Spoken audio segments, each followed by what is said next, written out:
जायज़ नहीं है। इस पर मुसलमानों ने एजुकेशन किया और 1913 में वो मुस्लिम वक्फ वैलिडिटी एक्ट बनाए। हिंदुस्तान में पहली कदम हासिल हुई, फिर वक्तन फक्तन बनते रहे और आज भी। मसला ये है कि हम यहाँ मेरठ का हिसाब ले लें मिसाल के तौर पर, मेरे ख्याल में तकरीबन 400 या इससे ज़्यादा की तादाद है मेरठ का, और ये भी तादाद वो है जो दर्ज है वहाँ पर। अब पोजीशन ये आती है कि क्या हम इस पोजीशन में हैं या हो सकते हैं। मैं माजरत से पहले एक बात अर्ज कर दूँ, कुछ हालात से या कुछ जहनबाज से कुछ मेरे जो सोचने का तरीका है वो कुछ निगेटिव हो गया, लेकिन नाउम्मीदी के लिए पाबंदी कर दी गई है, तो नाउम्मीद तो मैं नहीं कर सकता। लेकिन मेरा अपना ख्याल ये है कि हम दो एक ही तरीके से इस बात के लिए लड़ सकते हैं। नंबर एक, हम वो खुलूस वाला आदमी चाहिए, मेरे बड़े भाई ने अभी यहाँ किया था, कि जो खुलूस ही से काम कर सके। दूसरा इसकी ज़रूरत ये है कि उसके पास इतना वक्त हो कि अपनी ज़ाती और अपने मुताल्लिकीन के बाद वो वक्त इस काम के लिए निकाल सके। ये दो क्वालिफिकेशन जब तक नहीं होंगे उस वक्त तक कोई भी स्कीम कामयाब नहीं हो सकती। मैं फिर दोहरा रहा हूँ, इससे निगेटिव मेरी थिंकिंग हो गई, मेरे मिजाज में बैठ गया है, इससे अदरवाइज मेरा दूसरे तरीके से न ले, लेकिन जो मेरे जज्बात है वो मैं आपका अर्ज कर। मेरे हिसाब से ज़्यादा लंबा ना करें कि मैं बात से ये कहूँगा, दो मिसालें देता हूँ मैं। यहाँ एक कब्रिस्तान का एक मुकदमा चल रहा, 1974 से वो मुकदमा चल रहा, 26 साल वो और 22 साल ये, 48 साल हो गए हैं, 1 इंच से कब्जा नहीं हटवा सकते, क्योंकि हमारे भाइयों का जो अच्छे ताकतवर लोग हैं उन्होंने कब्जा किया हुआ। इसका जैसे मेरे भाई ने बताया है कि एक ये तरीका आ गया कि 54 के तहत आप वक्फ बोर्ड से काम करेंगे। यहाँ मैं वही कनेक्ट कर रहा हूँ बात को कि इलाज हमारा जो मेरी तजवीज़ इस पर गौर किया जाए कि हम इंफरादी तौर से यहाँ ज़मीन पर लड़ाई अगर लड़ते हैं तो माफ़ कीजिएगा, फिर मैं अर्ज कर रहा हूँ, कतई उम्मीद नहीं है कि उसमें हमें कामयाबी हो, हरगिज़ नहीं हो सकती। वजह उसकी क्या है, यहाँ से एक बहुत बड़े कीमती वक्त के लिए इतना बड़ा पुरंदा बनाकर भेजा गया, माल के कागजात, SDM के यहाँ के कागजात सब में, जिसमें कब्रिस्तान दर्ज था, और हमारे ही में से बहुत बड़े मौजूद आदमी ने उस पर कब्जा करके एक इदारा कायम किया था, और वक्फ बोर्ड में जाके सब पीटा, सब कुछ किया, लेकिन उनके खिलाफ कोई कार्रवाई नहीं।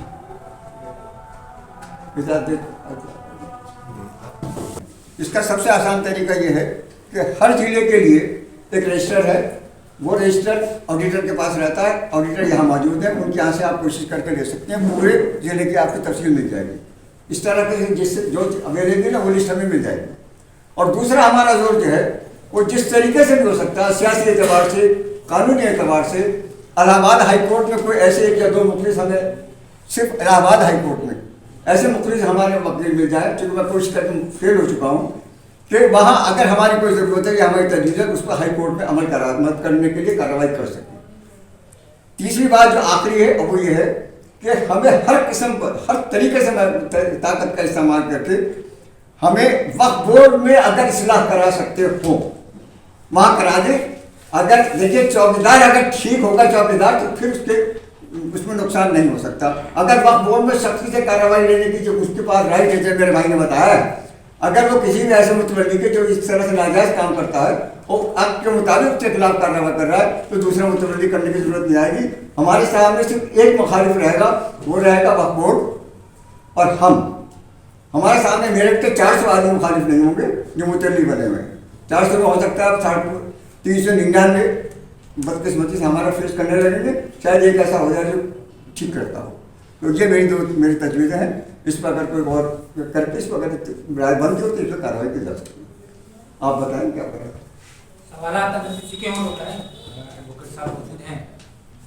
हाँ, हम 2 साथी हैं, अगर कोई बात किसी क्लियर कर लेते हैं। जी, अभी साहब ने जिक्र किया है जयपुर का एक मामला था, वक्फ से मुतालिक जयपुर का एक मामला था, कोर्ट तक गया। वहाँ गवर्नमेंट ने एक नोटिफिकेशन निकाला है बहुत बड़ी लैंड का, जिसको कोल माइंस है, किसी माइंस को दे दिया था। उन्होंने ऑब्जेक्शन भी मांगे कि अगर किसी कोई क्लेम है तो अपना क्लेम दे सकता है। गैर मुस्लिम लोगों ने अपना क्लेम दिया, वो आके उसको अपना मंदिर या जो भी था निकाल ले गए। उसी में एक 100 स्क्वायर मीटर का चबूतरा था, जिससे ऐसा महसूस होता था कि यहाँ पे कभी नमाज होती होगी। तो उन्होंने कहा भी हमारी मस्जिद की जगह है, राजस्थान की मस्जिद की बात जी, और ये हमारी मस्जिद की जगह है। लेकिन वो उसको साबित नहीं कर पाए, क्योंकि 2 सर्वे उन्होंने दिए, दोनों सर्वे नंबर अलग अलग आ रहे थे। तो इसी तरह से अगर कोई प्रॉपर्टी की बात आया, जाहिर साहब ने उसका कुछ जिक्र किया था, हम उसको साबित कैसे करें, उनको टैली कैसे करें कि नंबर किस तरह के सर्वे होते हैं, किस तरह के नंबर होते हैं, सर्वे क्या है, किस तरह से हम उनको ट्रेस आउट करें। देखिए ऐसा है रेवेन्यू रिकॉर्ड्स में, हालांकि मैं रेवेन्यू को की तबाद से नहीं हूँ, लेकिन रेवेन्यू रिकॉर्ड में ऐसा होता है एक फर्द मुताबिकत कहलाती है, कंपैरेटिव टेबल कहलाती है। सेटलमेंट हुए और सेटलमेंट की एंट्रीज को फाइनल माना जाता है। लास्ट यूपी के जो लास्ट सेटलमेंट हुआ था वो 1943 में हुआ था, बात साहब का सेंटिमेंट कह रहा था। हाँ, 37 में है 37 में 37 में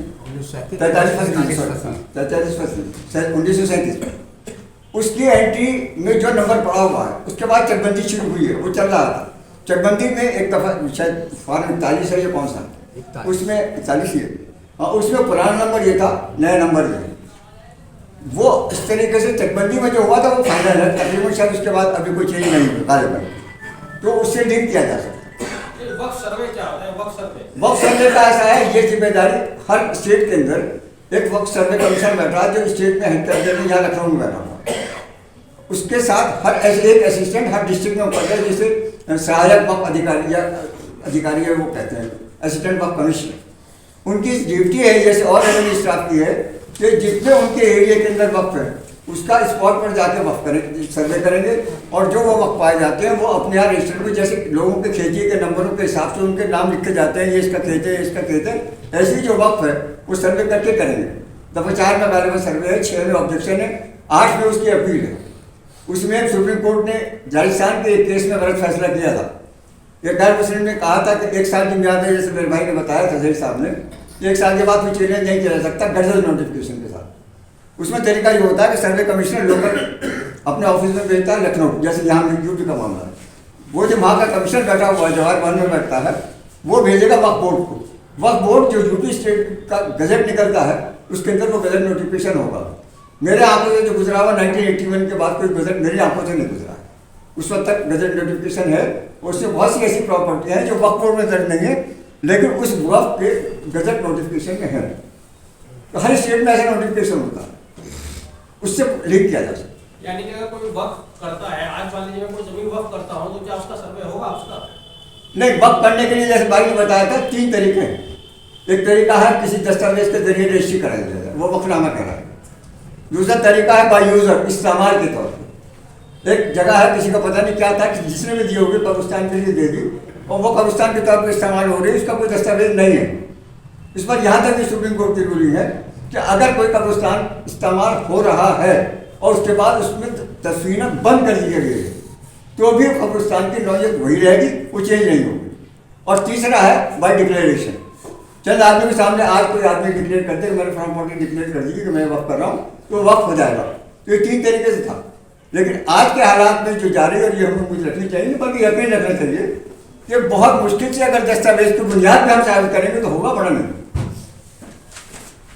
सवाल मेरा है, गाँव का ही मसला है जी। हमारे आबा और अजदाद ने वक्फ की थी और उसमें पुरानी ईदगाह बनी हुई है, जिसमें अभी नमाज नहीं हो रही, लेकिन वो दीवार खड़ी है, और बराबर में कुछ ज़मीन है वो कब्रिस्तान के हैं, और हमारे जो अपना पर्सनली कब्रिस्तानी कहलाता है कि हमारे ख़ानदान के लोग हैं उसी में दफन होते हैं, बाकी जो और गरीब का है वो अलग कब्रिस्तान है।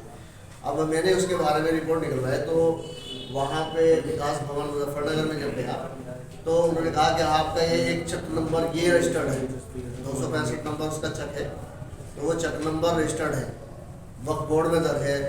उसने कहा कि भाई कौन से वक्फ बोर्ड में, तो उन्होंने कहा शिया वक्फ बोर्ड में है। चलिए ठीक है, वैसे भी वक्फ बोर्ड में।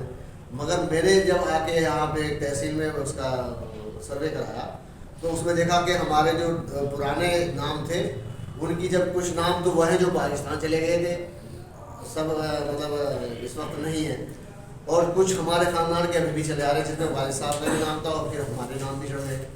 कम से कम 50-100 नाम हो गए बढ़ते बढ़ते। उसकी शक्ल क्या होगी कि वो वक्फ बोर्ड में भी नाम दर्ज है, हालांकि यूज तो वो कब्रिस्तान के नाम से ही हो रहा है, इधर भी खड़ी हुई है, उसको हम किस तरह से सेव करेंगे? क्या देखिए, वैसे तो ये रेवेन्यू का मैटर हो गया। जैसे दौलतबंदी का मसला होता है, दो कास्ट खातों के ज़माने में यह है कि मेरा 61 नंबर है, एक का 62 नंबर है, एक का 63 नंबर है, लेकिन इंटरमिंगल हो गए, बलगम हो गए एक दूसरे से, तो वो दौलतबंदी या क्या कहलाती है वो कहलाती है। उसमें फिक्स पॉइंट से पटवारी नाप के फिक्स कर देता है कि 61 नंबर यहाँ तक है, 62 नंबर यहाँ, 63 नंबर यहाँ। इस हिसाब से अगर आपका कब्रिस्तान का जो नंबर है, आप तहसील से या SDM के यहाँ दरख्वास्त लगा के, जितनी मेरी जानकारी है मैं उसको बिल्कुल मैं साफ कह रहा हूँ, मुझे ज़्यादा इसमें नहीं मालूम है, लेकिन SDM का ऑर्डर पर वो डिमार्केशन मौके पर कराया था। एक बात मैं और रह गई थी, मैं इजाज़त से कह रहा हूँ, मुझे बहुत ही अहम है। जितने देहात के कब्रिस्तान थे, चाहे वो दर्ज थे चाहे दर्ज नहीं थे, जब जमींदारा खात्मा 1952 में हुआ था, वो सारे के सारे बंजर दर्ज कर लिए गए थे तहसील के रिकॉर्ड में। उस पर जब बंजर दर्ज कर लिया जाता है तहसील के रिकॉर्ड में, तो वो सरकार की या ग्राम सभा की संपत्ति मान लिया जाता है। सन 68 में, उस वक्त तक 15-16 साल के बाद जब ये लोगों को पता लगा और एजुकेशन हुआ, तब यह एजुकेशन के बाद सन 68 में जो भी गवर्नमेंट थी यहाँ पे, उन्होंने एक नोटिफिकेशन जारी किया, और ये नोटिफिकेशन जारी किया उसमें कि जो कब्रिस्तान 5 जुलाई या 7 जुलाई 1952 जब से जमींदारा का इतलाक हुआ था, उससे पहले के कागजात में कब्रिस्तान दर्ज हैं और वो बंजर दर्ज हो गए हैं सन 52 में, उन्हें फिर मौके के हिसाब से फिर कब्रिस्तान दर्ज कर लिया गया, उसके हिसाब से वो रिकॉर्ड करेक्ट किया गया और वो फिर कब्रिस्तान दर्ज कर लिया गया। गालिबन मई 2022 में यहाँ यूपी में नोटिफिकेशन जारी हो गया है कि 68 का नोटिफिकेशन गलत किया गया था, जो सही इंदराज थे वो गलत हो गए, इसलिए जो पहले सही इंदराज थे वही कायम किए जाएं। मुझे कंफर्म तो नहीं है, लेकिन उम्मीद ये करता हूँ कि वो फिर करेक्शन हो गया होगा और देहात के कब्रिस्तान फिर बंजर दर्ज हो गए होंगे, जिसके नतीजे ये माना जाएगा कि वो सारी जगहें स्टेट में वेस्ट हो गई। सन 64 में अर्बन जमींदारा एबोलिशन आया था, 52 में देहात का था। देहात के मुताबिक ये हुआ है, यह एक्सपेक्ट किया जा रहा है कि अर्बन जमींदारा एबोलिशन के बाद जो शहर के हदूद के अंदर कब्रिस्तान है, वो शायद म्यूनिसिपैलिटी या कॉर्पोरेशन के प्रॉपर्टी रिकॉर्ड किया जाए। ये दो चीज़ें बड़ी हैं। मैं ख़त्म करता हूँ, अब और के हिसाब से कोई बात बता। सुझाव है मेरा जी, सवाल की बजाय सुझाव ये है कि ऐसा जिक्र कर रहे हैं वक्फ संपत्ति की, अक्सर देखने में आया कि हम बड़े बड़े वक्फ कर लेते हैं और लेकिन उस पर जमीन का काम नहीं कर पाता, वक्फ सब करके फिर घर जाके बोल के बड़ी बड़ी बातें होती हैं। मेरा कहना ये है कि हम इसमें ये तय करें, हर जिले के अंदर, क्योंकि यहाँ पूरी स्टेट की बात हो रही है, एक कमेटी बनाई जाए और हर जिले के अंदर, हमारे यहाँ शहर में भी एक कमेटी ऐसी बनाई जाए 4-5-6 लोगों की, जो इसे फिक्री तौर पर ले और जमीन पर इस बात को उतारे और शहर के अंदर और जिले के अंदर जगह जगह जाकर मीटिंग की जाए और वक्फ की संपत्ति के बारे में उनको फिक्रबंद किया जाए कि वक्फ की संपत्ति कैसे हम सेव कर सकते हैं। ऐसा ये सवाल से मुतालिक नहीं है, जिम्मेदार हजरात बैठे हैं। इसके मुतालिक इंशाअल्लाह कमेटी बनाई जाएगी, ये कमेटी बनाई जाएगी ताकि ये कामों को देखे कमेटी। जी बता, रिपीट कर सके, एक बार दोबारा रिपीट कर दीजिए, बताया भी आपने। हाँ हजरत, बंजर से लेकर, अच्छा ये जो इसका नोटिफिकेशन का जो होता है, हाँ मैंने बताया कि सन 52 में कब्रिस्तान बंजर दर्ज हुए थे।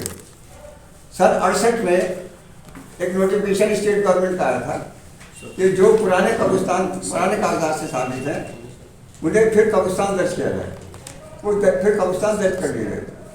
अब 2022 में फिर स्टेट गवर्नमेंट ने नोटिफिकेशन में ये कहा कि वो 68 वाला नोटिफिकेशन गलत था, कुछ इंदराज गलत कर लिए गए थे, वो पहले की तरह इसके इंदराज सही किए गए। उनको फिर बंजर करा गया। राशिद एडवोकेट कुछ अपनी तरफ से जी बता।